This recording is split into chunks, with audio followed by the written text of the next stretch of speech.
Santos Populares. Olá, amigos da Paranormal aqui do Paraná Sociedade Anônima. A nossa conversa hoje é sobre os santos populares do Brasil. O primeiro santo popular nós que vamos falar aqui é do menino Guga, que tem seu túmulo visitado por centenas de pessoas todos os meses.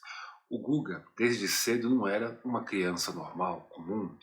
Seus pais contam que Guga começou a falar as primeiras palavras com apenas 3 meses de idade e que começou a andar com 6 meses.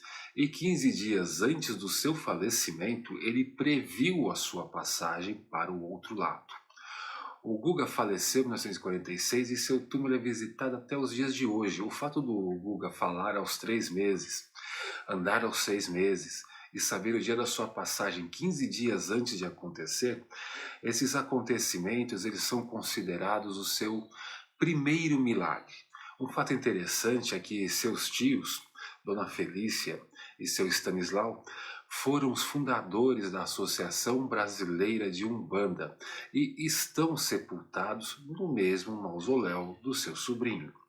Guga e seus tios fizeram muita caridade na região do Brás, ajudando os necessitados. Não conseguimos encontrar aqui as pessoas que receberam as graças ou milagres relacionados ao menino Guga, mas a sua fama de santo é conhecida por todo o estado de São Paulo. E os doces e brinquedos que são dados em homenagem ao menino enchem o seu mausoléu. Outro santo popular é o Antônio Bento, mais conhecido como Bento do Portão. O Bento viveu em São Paulo também, no bairro de Santo Amaro, no final do século XIX, início do século XX. Ele, quando vivo, já era uma pessoa interessante, porque ele era curandeiro, mendigo e ainda um faz-tudo, que ajudava aqui as pessoas no bairro, né? O seu apelido de Bento do Portão se originou porque quando o Bento ficava com fome, ele sentava no portão de alguma casa, que ele já tinha feito algum serviço, e ficava pacientemente sentado ali, esperando os moradores da casa verem ele e fazerem um prato para matar a sua fome, daquele pobre coitado. O Antônio Bento faleceu em 1917, próximo ao portão do cemitério de Santo Amaro, no qual ele foi enterrado.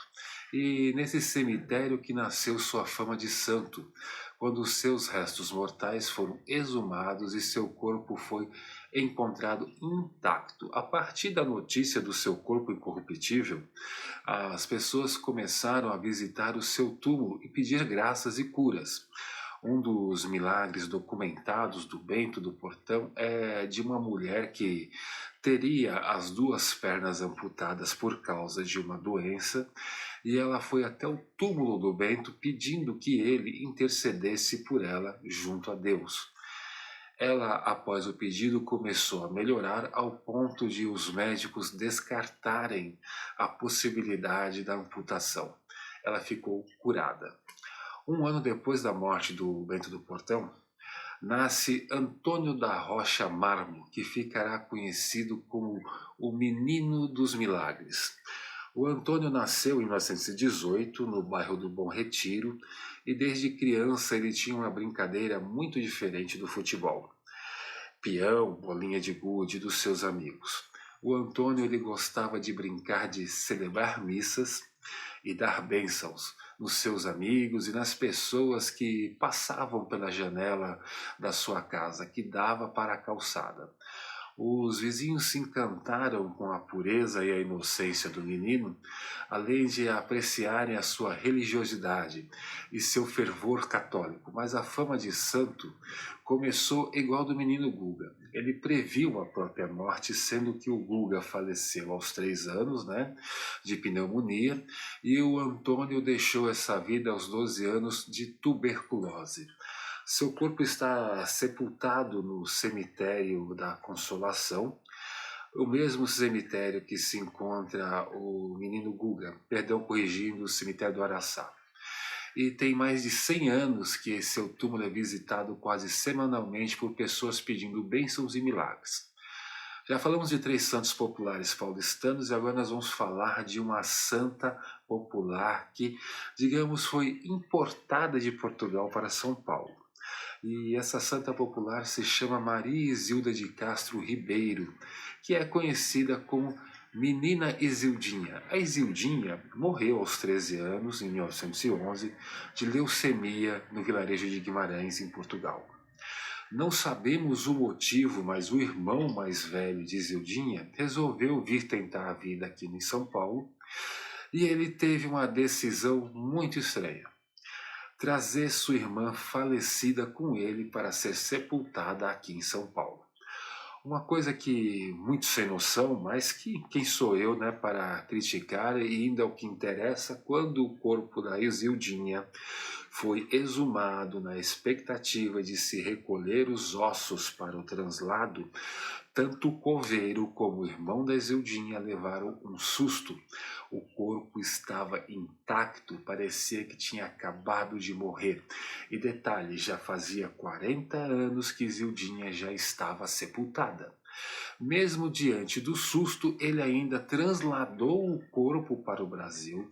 No Brasil, o irmão da Isildinha comprou um jazigo para seu corpo e a notícia de que ela permanecia igual ao dia de seu falecimento se espalhou aqui pela comunidade portuguesa, que passou a visitar o jazigo da menina e, claro, não demorou muito tempo, começaram os boatos de pessoas que alcançaram graças por intermédio de Isildinha. Lembram que o irmão dela, quando resolveu vir para o Brasil, trouxe com ele o cadáver da irmã? Pois muito bem, né? Esse cidadão meio ruim das ideias fez fortuna em São Paulo e resolveu ir morar em Monte Alto, no interior de São Paulo. E o que ele fez? Levou o cadáver da irmã junto com ele de novo. Isso foi apenas 8 anos depois da primeira viagem do corpo dessa pobre criança. Então, quando a comunidade portuguesa soube da chegada do corpo de Isildinha na cidade, resolveu fazer um grande, imenso mausoléu para a menina no cemitério? Não, na praça central da cidade. Isso é difícil de acreditar, mas é verdade. Milagres começaram a ser comentados e correr às cidades vizinhas e se criou o culto da Santa Isildinha. Nisso, nos anos 1960, o irmão dela resolveu voltar a São Paulo e queria novamente levar o cadáver da irmã com ele para colocá-lo de volta no antigo mausoléu aqui em São Paulo. Os devotos de Isildinha em Monte Alto não queriam que ela fosse embora. O prefeito, vendo a fonte de renda e turismo da cidade podendo ir embora, também foi contra, e nisso a prefeitura, munida de um abaixo-assinado da população local, entrou na justiça e conseguiu outro absurdo. O corpo de Isildinha agora era patrimônio material da cidade de Monte Alto. O irmão foi obrigado a voltar para São Paulo sozinho e parar de levar o corpo da irmã de um lado para o outro como se fosse uma mobília da casa.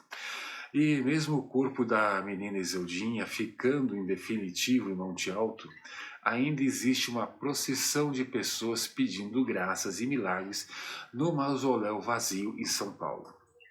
Para finalizarmos, eu vou falar não de um, mas de 13 santos populares que estão sepultados lado a lado no cemitério São Pedro, na Vila Alpina, em São Paulo. Eles são conhecidos como as 13 almas do edifício Joelma, que foi o incêndio mais devastador da América Latina. Essas 13 pessoas que tentaram escapar do incêndio entrando no elevador, elas foram carbonizadas. O estado em que os corpos foram encontrados no final, do incêndio tornou impossível a sua identificação até nos dias de hoje. As pessoas visitam o túmulo das 13 almas desconhecidas na Vila Alpina, levando flores, fazendo orações e, principalmente, deixando copos e garrafas de água para amenizar o sofrimento dessas almas. Muitas pessoas atribuem graças alcançadas às 13 almas do Joelma, e se você não conhece a história do pior incêndio do Brasil, nós temos aqui no nosso canal um vídeo falando sobre isso. Encerro por aqui, espero que vocês tenham gostado. Se ficou até o final, por favor, se inscreva no canal se não for inscrito, deixa o seu like, compartilhe esse vídeo, dúvidas, lamentos, reclamações, tudo nos comentários. Muito obrigado e até a próxima.